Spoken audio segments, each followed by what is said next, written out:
ಆಚಾರವಿಲ್ಲದ ನಾಲಗೆ ವಿಶೇಷ ಕಾರ್ಯಕ್ರಮಕ್ಕೆ ಸ್ವಾಗತ. ನಾನು ರಕ್ಷತ್ ಶೆಟ್ಟಿ.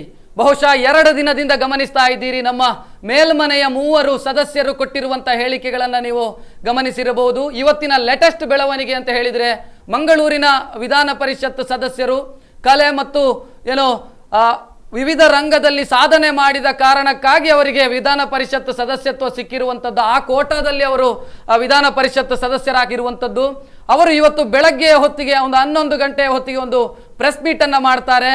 ಆ ಪ್ರೆಸ್ ಮೀಟ್ ಸುದ್ದಿಗೋಷ್ಠಿ ಏನಿತ್ತು ಅದು ವಿವಾದಕ್ಕೆ ಕಾರಣ ಆಗಿದೆ. ಇಡೀ ರಾಜ್ಯದಲ್ಲಿ ಅದರ ವಿರುದ್ಧ ಆಕ್ರೋಶ ವ್ಯಕ್ತ ಆಗ್ತಾ ಇದೆ. ಅವರ ಪತ್ರಿಕಾಗೋಷ್ಠಿಯಲ್ಲಿ ಮಾತನಾಡಿರುವಂಥ ಆ ಮಾತಿನ ವಿರುದ್ಧ ಇಡೀ ರಾಜ್ಯದಲ್ಲಿ ಆಕ್ರೋಶ ವ್ಯಕ್ತ ಆಗ್ತಾ ಇದೆ. ಸೊ ಅವರು ಏನು ಹೇಳಿದ್ರು ನಿಮ್ಮ ಮುಂದೆ ಬರ್ತಾ ಇದೆ. ವಿಧಾನ ಪರಿಷತ್ತಿನಲ್ಲಿ ನಾನು 28 ದಿನಗಳ ಕಾಲ ಕಲಾಪದಲ್ಲಿ ಭಾಗವಹಿಸಿದ್ದೇನೆ. ಯಾವಾಗ ಅವರು ವಿಧಾನ ಪರಿಷತ್ತಿಗೆ ಕಾಲಿಟ್ಟರು ಆ ದಿವಸದಿಂದ ವಿಧಾನ ಪರಿಷತ್ತಿನ ಅಧಿವೇಶನವನ್ನ ಅಲ್ಲಿಯ ಬಿಸ್ನೆಸ್ ಅನ್ನ ಸರಿಯಾಗಿ ನಡೀಲಿಕ್ಕೆ ಬಿಡಲಿಲ್ಲ.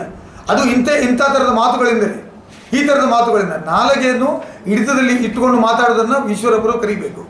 ಈಶ್ವರಪ್ಪನವರು ನಾನು ಪ್ರತಿನಿಧಿಸುವಂತಹ ವಿಧಾನ ಪರಿಷತ್ತಿನ ಒಬ್ಬ ವಿರೋಧ ಪಕ್ಷದ ನಾಯಕನಂತ ಹೇಳಿಕೆ ನನಗೆ ಇವತ್ತು ನಾಚಿಕೆ ಆಗ್ತಾ ಇದೆ. ನಾನು ಅಂತ ನನಗೆ ಅವ್ರ ಮೇಲೆ ಗೌರವ ಇತ್ತು. ಒಬ್ಬ ರಾಜ್ಯದ ಮುಖ್ಯಮಂತ್ರಿಯಾಗಿ ಸೇವೆ ಸಲ್ಲಿಸಿದಂಥವರು, ಮಂತ್ರಿಗಳಾಗಿ ಸೇವೆ ಸಲ್ಲಿಸತಕ್ಕಂಥವ್ರು. ಇವರು ಇವತ್ತು ರಾಜ್ಯದ ಮುಖ್ಯಮಂತ್ರಿ ಅವರ ಮಗಳ ರೇಪ್ ಮಾಡಿದರೆ ಏನು ಮಾಡಬೇಕು ಅಂತೇಳಿ ಕೇಳ್ತಾರೆ. ಅಥವಾ ಜಾರ್ಜ್ ಅವರು ಗೃಹ ಮಂತ್ರಿ ಅವರ ಮಗಳನ್ನು ರೇಪ್ ಮಾಡಿದರೆ ಏನು ಮಾಡಬೇಕು ಅಂತ ಕೇಳ್ತಾರೆ. ನಾನಿಲ್ಲಿ ಅದು ಕೇಳಲ್ಲ. ನಾನು ಈಶ್ವರಪ್ಪನ ಹೆಂಡತಿಗೆ ರೇಪ್ ಮಾಡಿದರೆ ಏನಾಗ್ತದೆ ಅಂತ ನಾನು ಕೇಳಿದರೆ ಈಶ್ವರಪ್ಪ ಏನು ಮಾಡ್ತಾನೆ? What is Eshwarappa reaction? ಇದು ಪೊಲಿಟಿಕಲ್ ಕಲ್ಚರ್ ಅಲ್ಲ. ಏನು ನಾವು ಬೇಕಂತೇಳಿ ರೇಪ್ ಮಾಡ್ತಾರ? ಎಸ್, ಇದು ಇವತ್ತು ಬೆಳಗ್ಗೆ 11 ಗಂಟೆಗೆ ಐವನ್ ಡಿಸೋಜ್ ಅವರು ಕೊಟ್ಟಿರುವಂತ ಹೇಳಿಕೆ. ಈ ಹೇಳಿಕೆಗೆ ರಾಜ್ಯದಾದ್ಯಂತ ವ್ಯಾಪಕ ವಿರೋಧ ವ್ಯಕ್ತ ಆಯಿತು. ಬಿಜೆಪಿಯವರು ಇದನ್ನ ಖಂಡಿಸಿ ಮಾತನಾಡಿದ್ರು. ಆ ಹೊತ್ತಿಗೆ ಪರಮೇಶ್ವರ್ ಅವರು ಕೂಡ ಬಹಿರಂಗವಾಗಿ ಕ್ಷಮೆಯಾಚನೆ ಮಾಡಿದ್ರು. ನಮ್ಮ ವಿಧಾನ ಪರಿಷತ್ನ ಸದಸ್ಯರು ಹೇಳಿರುವಂಥ ಹೇಳಿಕೆ ನೋವು ತಂದಿದೆ, ನಾನು ಈಶ್ವರಪ್ಪ ಅವರಲ್ಲಿ ಈ ಬಗ್ಗೆ ಕ್ಷಮೆಯನ್ನ ಕೇಳ್ತೇನೆ ಅನ್ನುವಂಥ ಮಾತನ್ನು ಹೇಳಿದ್ರು. ಅದೇ ಹೊತ್ತಿಗೆ ಅಂದರೆ ಮಧ್ಯಾಹ್ನದ ನಂತರ ಐವನ್ ಡಿಸೋಜ್ ಅವರು ಮತ್ತೊಂದು ಪತ್ರಿಕಾಗೋಷ್ಠಿಯನ್ನು ಕರೀತಾರೆ. ಆ ಪತ್ರಿಕಾಗೋಷ್ಠಿಯಲ್ಲಿ ಅವರು ಏನು ಹೇಳಿದ್ರು ನಿಮ್ಮ ಮುಂದೆ ಬರ್ತಾ ಇದೆ. ಬೆಳಿಗ್ಗೆ ನಾನು ಕರೆದ ಪತ್ರಿಕಾಗೋಷ್ಠಿಯಲ್ಲಿ ಈಶ್ವರಪ್ಪರ ಹೇಳಿಕೆ ಬಗ್ಗೆ ಪ್ರತಿಕ್ರಿಯೆಯನ್ನು ನೀಡಿದ್ದೆ. ಪ್ರತಿಕ್ರಿಯೆ ನೀಡಿದಂಥ ಸಂದರ್ಭದಲ್ಲಿ ನಾನು ನಮ್ಮ ರಾಜ್ಯದ ಮುಖ್ಯಮಂತ್ರಿಗಳ ಬಗ್ಗೆ ಮತ್ತು ಗೃಹ ಮಂತ್ರಿಗಳ ಬಗ್ಗೆ ಅವರು ಮಾಡಿದಂಥ ಉಲ್ಲೇಖ ಏನಿತ್ತು ಅದನ್ನು ಸ್ವಲ್ಪ ಆವೇಶಭರಿತವಾಗಿದ್ದೆ ನಾನು. ಹಾಗಾಗಿ ನಾನು ಕೂಡ ಅವರು ಹೇಳಿದಂಥ ಘಟನೆಯನ್ನು ಈಶ್ವರಪ್ಪರ ಮನೆಯವರಿಗೆ ಹೋಲಿಕೆ ಮಾಡಿದ್ದೇನೆ. ಆ ಹೋಲಿಕೆ ಮಾಡಿರ್ತಕ್ಕಂಥದ್ದು ನಂದು ತಪ್ಪು ಅಂತ ಹೇಳುವಂಥದ್ದು ನನ್ನ ಗಮನಕ್ಕೆ ಬಂದಿದೆ. ರಾಜ್ಯಾದ್ಯಂತ ಇವತ್ತು ಏನು ಮಾಧ್ಯಮಗಳಲ್ಲಿ ಚರ್ಚೆ ಆಗ್ತಾ ಇರೋ ಸಂದರ್ಭದಲ್ಲಿ ನನಗೆ ನನ್ನ ಉದ್ದೇಶವನ್ನು ಮೀರಿಕೊಂಡು ಆ ಹೇಳಿಕೆ ನಾನು ನೀಡಿದ್ದೇನೆ ಅಂತ ಹೇಳೋದು ಅಥವಾ ಹೇಳಿಕೆ ಬಂದಿದೆ ಅಂತ ಹೇಳೋದು ನನ್ನ ಗಮನಕ್ಕೆ ಬಂದಿದೆ. ಹಾಗಾಗಿ ನಾನು ಈಶ್ವರಪ್ಪರ ಕುಟುಂಬದವರ ಜೊತೆಯಲ್ಲಿ ಮತ್ತು ರಾಜ್ಯದ ಜನತೆಯಲ್ಲಿ ನನ್ನ ಹೇಳಿಕೆಯಿಂದ ಉಂಟಾದಂಥ ಏನು ಮಾನಸಿಕವಾಗಿ ಬೇಜಾರಾಗಿದ್ದರೆ ನಾನು ಅದರ ಬಗ್ಗೆ ಕ್ಷಮೆಯನ್ನು ಯಾಚಿಸಲಿಕ್ಕೆ ಈ ಪತ್ರಿಕಾಗೋಷ್ಠಿಯನ್ನು ಕರೆದಿದ್ದೇನೆ. ರಾಜ್ಯ ಜನತೆಯನ್ನು ಕ್ಷಮೆ ಯಾಚಿಸ್ತೇನೆ. ಈಶ್ವರಪ್ಪರಲ್ಲಿ ಮತ್ತು ಈಶ್ವರಪ್ಪರ ಕುಟುಂಬದವರಲ್ಲಿ ನಾನು ಕ್ಷಮೆ ಯಾಚಿಸ್ತೇನೆ. ನಾನು ಆ ಮಾತನ್ನು ಬಳಸಿದ್ದು ತಪ್ಪು. ಇದರ ಮಧ್ಯೆ ನಾನು ಒಂದು ಮಾತನ್ನು ಹೇಳಿಕ್ಕೆ ಬಯಸ್ತೇನೆ. ನಾನಾಗಲಿ ಈಶ್ವರಪ್ಪರಾಗಲಿ ಇನ್ಯಾವ ಇದು ಸಂಜೆ ಹೊತ್ತಿಗೆ ಅವರು ಕ್ಷಮಾಪಣೆಯನ್ನ ಕೇಳಿರುವಂಥದ್ದು. ಒಟ್ಟಿನಲ್ಲಿ 2 ದಿನದಿಂದ ತಪ್ಪು ಕಾರಣಕ್ಕೆ ಸುದ್ದಿ ಆಗ್ತಾ ಇದೆ ವಿಧಾನ ಪರಿಷತ್ನ ಸದಸ್ಯರು ಕೊಡ್ತಾ ಇರುವಂಥ ಹೇಳಿಕೆಗಳು. ಒಂದು ಕಡೆಯಲ್ಲಿ ವಿಧಾನ ಪರಿಷತ್ನ ವಿಪಕ್ಷ ನಾಯಕರಾಗಿರುವಂಥ ಈಶ್ವರಪ್ಪನವರು ಕೊಟ್ಟಿರುವಂಥ ಹೇಳಿಕೆ ಆಗಿರಬಹುದು, ಉಗ್ರಪ್ಪ ಅವರು ನಿನ್ನೆ ಸಂಜೆ ಹೊತ್ತಿಗೆ ಕೊಟ್ಟಿರುವಂಥ ಹೇಳಿಕೆ ಆಗಿರಬಹುದು, ಅದರ ಜೊತೆಗೆ ಇವತ್ತು ಐವನ್ ಡಿಸೋಜ್ ಅವರು ಕೊಟ್ಟಿರುವಂಥ ಹೇಳಿಕೆ ಆಗಿರಬಹುದು. ಬಹುಶಃ ವಿಧಾನ ಪರಿಷತ್ನ ಸದಸ್ಯರು ಇವರೇನಾ ಅನ್ನುವಂಥ ಮಟ್ಟಿಗೆ ನಾವು ಯೋಚನೆ ಮಾಡಬೇಕಾದಂಥ ಪರಿಸ್ಥಿತಿ ನಿರ್ಮಾಣ ಆಗಿದೆಯೋ ಅನ್ನುವಂಥ ಒಂದು ಪ್ರಶ್ನೆ ನಮ್ಮನ್ನೆಲ್ಲರನ್ನ ಕಾಡ್ತಾ ಇದೆ. ಸೊ ಈ ಬಗ್ಗೆ ಮಾತಾಡೋದಕ್ಕೆ ನಮ್ಮ ಜೊತೆಗೆ 2 ಅತಿಥಿಗಳು ನಮ್ಮ ಸ್ಟುಡಿಯೋದಲ್ಲಿದ್ದಾರೆ. ಒಬ್ಬರು ಕಾಂಗ್ರೆಸ್ನ ಕಡೆಯಿಂದ ಕಳ್ಳಿಗೆ ತಾರನಾಥ್ ಶೆಟ್ರು ನಮ್ಮ ಸ್ಟುಡಿಯೋದಲ್ಲಿದ್ದಾರೆ. ತಾರನಾಥ್ ಶೆಟ್ರೆ, ಕಾರ್ಯಕ್ರಮಕ್ಕೆ ಸ್ವಾಗತ. ಅದೇ ರೀತಿ ಪತ್ರಕರ್ತರು, ಹಿರಿಯ ಪತ್ರಕರ್ತರು ಚಿದಂಬರ್ ಬೈಕಂಪಾಡಿ ಅವರು ಕೂಡ ನಮ್ಮ ಸ್ಟುಡಿಯೋದಲ್ಲಿದ್ದಾರೆ. ಸರ್, ಕಾರ್ಯಕ್ರಮಕ್ಕೆ ಸ್ವಾಗತ. ಮೊದಲಿಗೆ ನಾನು ನಿಮ್ಮಲ್ಲೇ ಮಾತಾಡಿಸಬೇಕು, ಏನು ಹೇಳ್ತೀರಿ ಐವನ್ ಡಿಸೋಜ್ ಅವರ ಇವತ್ತಿನ ಬೆಳಗ್ಗೆಯ ಪ್ರೆಸ್ ಮೀಟು ಮತ್ತೆ ಸಂಜೆಯ ಹೊತ್ತಿನ ಪ್ರೆಸ್ ಮೀಟು, ಏನು ಹೇಳ್ತೀರಿ? ಈ ವಿಚಾರದಲ್ಲಿ ಪ್ರದೇಶ್ ಕಾಂಗ್ರೆಸ್ ಸಮಿತಿ ಅಧ್ಯಕ್ಷರು ಇಷ್ಟರಲ್ಲೇ ಕ್ಷಮೆ ಯಾಚಿಸಿದ್ದಾರೆ. ಅದೇ ರೀತಿ ಐವನ್ ಡಿಸೋಜ್ ಅವರು ಕೂಡ ಇಷ್ಟರಲ್ಲೇ ಕ್ಷಮೆಯನ್ನು ಯಾಚಿಸಿದ್ದಾರೆ. ಆದರೆ ನಾವು ಯಾವುದೇ ರಾಜಕಾರಣಿಗಳಿರಲಿ ನಾವು ಮಾತಾಡುವಂಥ ಸಂದರ್ಭದಲ್ಲಿ ನಮ್ಮ ಮಾತಿನಲ್ಲಿ ಹಿಡಿತವನ್ನು ಇಟ್ಕೊಳ್ಬೇಕಾಗಿದೆ. ತಪ್ಪು ಅರಿವಾಗಿದೆ. ಐವನ್ ಅವರ ಬಗ್ಗೆ ಕ್ಷಮೆಯನ್ನು ಯಾಚಿಸಿದ್ದಾರೆ. ಆದರೆ ಇಲ್ಲೊಂದು ವಿಚಾರ ತಾವೇನೋ ತೋರಿಸ್ತಾ ಇದ್ದೀರಿ, ಬಿ ಜೆ ಪಿಯವರು ಎಲ್ಲ ಕಡೆಯಲ್ಲಿ ಈ ಬಗ್ಗೆ ಪ್ರತಿಭಟನೆ ಮಾಡ್ತಾ ಇದ್ದಾರೆ ಅಂತೇಳಿ. ನಾನು ಕೇಳ್ತಾ ಇದ್ದೇನೆ, ಈ ಬಿಜೆಪಿ ಅವರಿಗೆ ಪ್ರತಿಭಟನೆ ನೈತಿಕತೆ ಇದೆ ಅಂತೇಳಿ ನಾನು ಕೇಳ್ತಾ ಇದ್ದೇನೆ ಅವರಿಗೆ. ಒಬ್ಬನಿಗೆ ಕಪಾಳಕ್ಕೆ 2 ಬಿಗಿದು ಮತ್ತೆ ಸ್ವಲ್ಪ ಹೊತ್ತಾದ ನಂತರ ನಂದು ಕ್ಷಮೆ ಆಯ್ತು ಅಂತ ಹೇಳಿದ್ರೆ ಅದು ಸರಿ ಇಲ್ಲ. ಐವನ್ ರವರ ಹೇಳಿಕೆಯನ್ನು ನಾನೇನು ಸಪೋರ್ಟ್ ಮಾಡ್ತಾ ಇಲ್ಲ. ಆ ರೀತಿ ಹೇಳಬಾರ್ದಿತ್ತು ಎಂಬ ವಿಚಾರವನ್ನು ನಾನು ಬಹಳ ಸ್ಪಷ್ಟವಾಗಿ ಹೇಳಿದ್ದೇನೆ.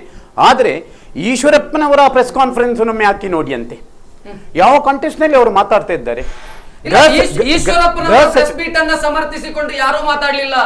ಇಲ್ಲಿ ಐವನ್ ಡಿಸೋಜ ಅವರು ಮಾಡಿದ್ದು ಸರಿಯೋ ತಪ್ಪು ಅಂತ ಕೇಳ್ತಾ ಇರುವಂತ ಐವನ್ ಡಿಸೋಜರ್ ಅವರ ಹೇಳಿಕೆಯ ಬಗ್ಗೆ ಇಷ್ಟರಲ್ಲಿ ಪ್ರದೇಶ ಕಾಂಗ್ರೆಸ್ ಸಮಿತಿ ಅಧ್ಯಕ್ಷರೇ ಕ್ಷಮೆ ಯಾಚಿಸಿದ್ದಾರೆ. ಐವನ್ ಡಿಸೋಜರ್ ಪ್ರಹ್ಲಾದ ಜೋಶಿ ಅವರು ಕ್ಷಮೆ ಯಾಚಿಸಿದ್ದಾರೆ. ಆದರೆ ಈಶ್ವರಪ್ಪನವರು ಈ ಕ್ಷಣದವರೆಗೆ ಕ್ಷಮೆ ಯಾಚಿಸಲಿಲ್ಲ. ಅವರ ಬಾಯಿಂದ ಜಸ್ಟಿಫಿಕೇಶನ್ ಬರ್ತಾ ಇದೆ ಹೊರತು ಅವರಿಗೆ ಯಾವುದೇ ರೀತಿಯ ಮುಜುಗುರ ಇನ್ನೂ ಕೂಡ ಆಗಲಿಲ್ಲ. ಅವರು ಹಾಗೆ ಹೇಳ್ತಾರೆ, ನಾವು ಹೇಳ್ತೀವಿ ಇಲ್ಲ, ನಾವು ಆ ರೀತಿ ಮಾತಾಡಬಾರ್ದು ಅಂತೇಳಿ ನಾನು ಬಿಗಿನಿಂಗ್ ನಲ್ಲಿ ಹೇಳಿದ್ದೇನೆ. ಹೌದು, ನನ್ನಿಂದ ತಪ್ಪಾಗಿದೆ ಅಂತೇಳಿ ಐವನ್ ಡಿಸೋಜರ್ ಅವರು ಕೂಡ ಹೇಳಿದ್ದಾರೆ. ಸೊ ಕಳ್ಳಿಗೆ ಧರ್ಮಶೆಟ್ರೆ, ನನಗೆ ಆವೇಶ ಬಂದಿತ್ತು, ಆವೇಶದ ಬರದಲ್ಲಿ ನಾನು ಹೀಗೆ ಮಾತಾಡಿದೆ. ಸಾರ್ವಜನಿಕ ಜೀವನದಲ್ಲಿ ಇರುವಂತ ಒಬ್ಬ ವ್ಯಕ್ತಿಗೆ ನೋಡಿ ಒಂದು ವಿಚಾರ ನಾನು ಹೇಳ್ತಾ ಇದ್ದೇನೆ. ಆ ರೀತಿಯ ಹೇಳಿಕೆಗಳು ಈಶ್ವರಪ್ಪನವರಿಂದ ಬಂದಾಗ ಸಹಜವಾಗಿ ಕಾಂಗ್ರೆಸ್ ಕಾರ್ಯಕರ್ತರು ಮತ್ತು ನಾಯಕರುಗಳು ನೊಂದುತ್ತಾರೆ. ಆ ವಿಚಾರದಲ್ಲಿ ಮಾತಾಡುವಂತ ಸಂದರ್ಭದಲ್ಲಿ ದಾಟಿ ತಪ್ಪಿ ಹೋಗಿದೆ ಅವರದು. ಹೌದು, ನನ್ನ ತಪ್ಪಿ ಹೋಗಿದೆ. ಈಶ್ವರಪ್ಪನವರ ಹತ್ರ, ಅವರ ಕುಟುಂಬದವರ ಹತ್ರ ಕ್ಷಮೆ ಯಾಚಿಸ್ತೇನೆ ಅಂತ ಕೇಳ್ತಾ ಇದ್ದಾರೆ. ಈ ಸೌಜನ್ಯದ ಮಾತುಗಳು ಈ ಈಶ್ವರಪ್ಪನವರಿಂದ ಇನ್ನೂ ಕೂಡ ಬರಲಿಲ್ಲಲ್ಲ. ಇದನ್ನು ನಾವು ಆಲೋಚನೆ ಮಾಡ್ಬೇಕು. ನಾವು ಯಾರು ಜಸ್ಟಿಫೈ ಮಾಡ್ತಾ ಇಲ್ಲ ಐವನ್ ಅವರ ಮಾತನ್ನು. ಬಟ್ ನಾವು ಹೇಳ್ತಾ ಇದ್ದೇವೆ, ತಪ್ಪಾಗಿದ್ದಕ್ಕೆ ಅವರು ರಾಜಕೀಯವಾಗಿ ಈಗ ವರದಲ್ಲಿ ನಾನು ಮಾತನಾಡಿದೆ ಅನ್ನುವಂಥದ್ದು ಅರ್ಥ ಏನು?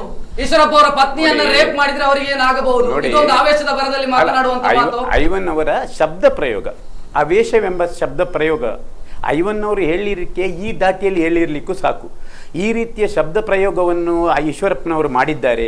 ಇದೇ ಶಬ್ದ ಪ್ರಯೋಗವನ್ನು ಬೇರೆಯವರು ಈಶ್ವರಪ್ಪನವರಿಗೆ ಮಾಡಿದರೆ ಅವರಿಗೆ ಎಷ್ಟು ನೋವಾಗಬಹುದು, ಇದನ್ನು ಅರಿತುಕೊಳ್ಬೇಕು ಎಂಬ ಮನೋಧಾಟಿಯಲ್ಲಿ ಐವನ್ ಮಾತಾಡಿರಬಹುದು.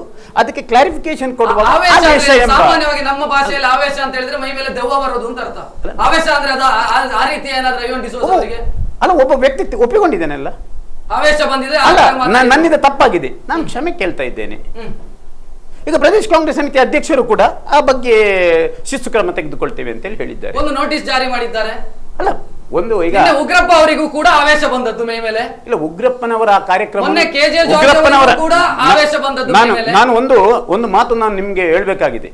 ಆ ಕಿಮ್ಮಣ್ಣೆ ರತ್ನಾಕರ್ ಅಂತ ವ್ಯಕ್ತಿಯನ್ನು ಬಾಯಿಗೆ ಬಂದಾಗ ಇವರು ನಿಂದಿಸುವಂತ ವ್ಯವಸ್ಥೆಯನ್ನು ನಾವು ನೋಡ್ತಾ ಇರುವಾಗ, ಅಂತ ಸಂದರ್ಭದಲ್ಲಿ ನಾವು ಕೂತ್ಕೊಳ್ಳುವಾಗ ಕಲ್ಚರ್ ಅದು ಅಂತ ನೀವು ತಿಳ್ಕೊಳ್ಳಿ, ನೀವು ಹಾಗೆ ಮಾತಾಡಬೇಕು. ನಾಯಿ ಕಚ್ಚಿತದೆ ಅಂತೇಳಿ ನಾವು ನಾಯಿಯನ್ನು ಕಚ್ಚಬಾರ್ದು, ಅದಕ್ಕೆ ನಾವು ಒಪ್ತೇವೆ. ನಾವು ನಮ್ಮ ಸಂಸ್ಕೃತಿ, ನಾವು ಮಾತ್ರ ದೇವೋಭಾವ ಹೇಳಿದರೆ ನಾವು ಅದನ್ನು ಮಾಡಿಸಿ ತೋರಿಸಿದ್ದವರು ನಾವು. ಆದ ಕಾರಣ ನಾವು ಆ ಮಟ್ಟಕ್ಕೆ ಇಳಿಯಬಾರದು, ಇಳಿಯುವುದು ಇಲ್ಲ.